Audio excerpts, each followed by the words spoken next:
Donald Trump no descarta entonces una guerra con Venezuela, a pesar de que, insistimos, lo viene anunciando hace mucho tiempo, ataques por tierra, pero no lo concreta. Por su parte, Nicolás Maduro sigue en esta retórica de hacer llamados a la paz, de reírse también un poco de la situación. Escuchemos lo último que dijo Nicolás Maduro en esta jornada. At the people of the United States, Merry Christmas. The people of the United States, not war, Merry Christmas. Don't worry, be happy, be happy, be happy. A pesar de que Nicolás Maduro hace un llamado a tener una feliz Navidad, de todas maneras también está complicado con su vecino Colombia, porque Nicolás Maduro hizo un llamado al ejército, a los militares colombianos para que se unieran a Venezuela para garantizar la paz y la estabilidad de la región. Les pidió unirse entonces a Venezuela para que nadie toque la soberanía de ambos países. Eso fue lo que dijo Nicolás Maduro. Sin embargo, Gustavo Petro, presidente de Colombia, rápidamente le reprochó este llamado a Nicolás Maduro y dijo que Maduro no puede dar órdenes al ejército de Colombia. Escuchemos lo que dijo primero Nicolás Maduro y después lo que le responde Gustavo Petro.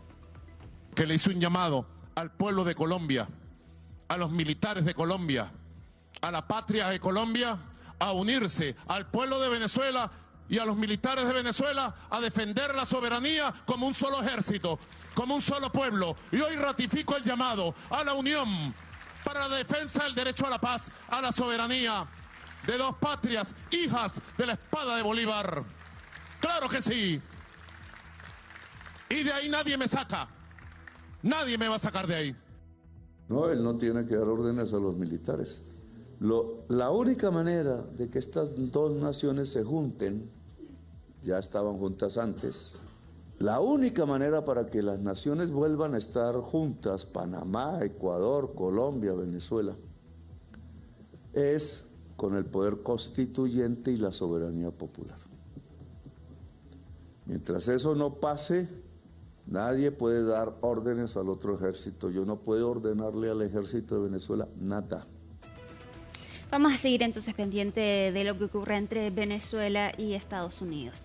Pero vamos a cambiar de tema, nos vamos ahora a Estados Unidos. Este fin de semana hubo un tiroteo en la Universidad de Brown que dejó 2 estudiantes muertos. Y días después también hubo un profesor del MIT en Massachusetts fue asesinado. Anoche fue encontrado el sospechoso de estos 2 ataques, fue hallado muerto, al parecer se quitó la vida. ¿Qué fue lo que pasó entonces en Estados Unidos? Lo vemos en el informe de Maximiliano Araya.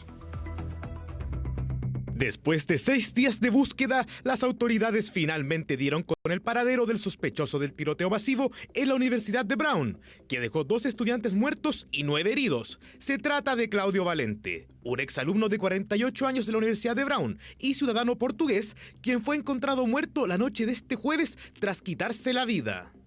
Después de que fuimos a Massachusetts, cogimos videos de la persona. Esa persona era en la misma descripciones de la persona de interés de nosotros acá en la ciudad de Providence. De ahí pasamos con los agentes federales a investigar un poco más y llegamos a los récords financieros que nos llevó a Salem, a New Hampshire. El cuerpo del sospechoso fue encontrado con una cartera, 2 armas de fuego y pruebas que coincidían con la escena del crimen. Pero un auto alquilado fue lo que proporcionó a los investigadores una posible conexión, un avance que condujo a un registro al almacén de New Hampshire, donde las autoridades encontraron muerto al sospechoso. Pero cuando lo resuelves, y esa persona nos llevó al auto, lo que nos llevó al nombre, lo que nos llevó a las fotografías del individuo alquilando el auto, que coincidían con la ropa de nuestro tirador aquí en Providence, que coincidían con la cartera que vemos aquí en Providence. El sospechoso de nacionalidad portuguesa entró inicialmente a Estados Unidos con una visa de estudiante en el año 2000 y posteriormente obtuvo la residencia permanente en 2017. Tras conocerse este antecedente, el gobierno de Donald Trump suspendió el programa de lotería de Green Cards.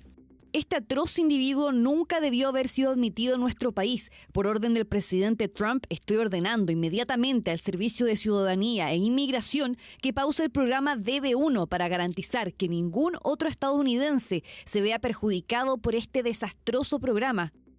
Por otro lado, Valente también está acusado de haber matado al profesor Nuno Loureiro del MIT en Massachusetts, días después del tiroteo en la Universidad de Rhode Island.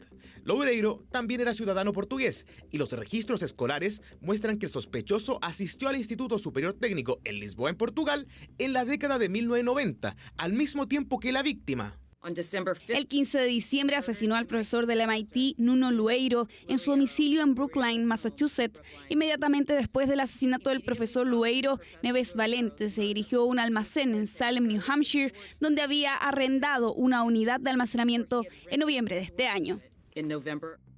Los investigadores creen que el sospechoso tenía como objetivo específico a Loureiro. Sin embargo, actualmente no creen que los 2 estudiantes que murieron en el tiroteo en Brown fueran objetivos directos. De todas formas, el alcalde de Providence llamó a la tranquilidad. Esta noche, nuestros vecinos de Providence por fin pueden respirar con más tranquilidad. Quiero agradecer a los habitantes de Providence por su apoyo y unidad durante un momento tan difícil.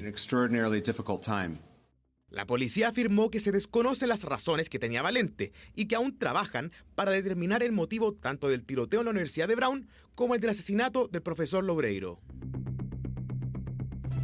Nos vamos ahora rápidamente a Gaza porque Gaza, el enclave palestino, ya no sufre hambruna según la clasificación integrada de las fases de la seguridad alimentaria. Tras el alto al fuego acordado en octubre pasado, entonces pudo ingresar alimento al enclave palestino. De todas maneras, si bien ya no está en una clasificación de hambruna, de todas maneras la mayor parte de la población se enfrenta a altos niveles de inseguridad alimentaria porque solo se están cubriendo las necesidades básicas de supervivencia. Solo se garantiza 2 comidas al día para los gazatíes. Y se advirtió además que todavía está el riesgo de que si se reanuda el conflicto, entonces se pueda volver a una hambruna. Escuchemos lo que dijo el vocero de la UNICEF.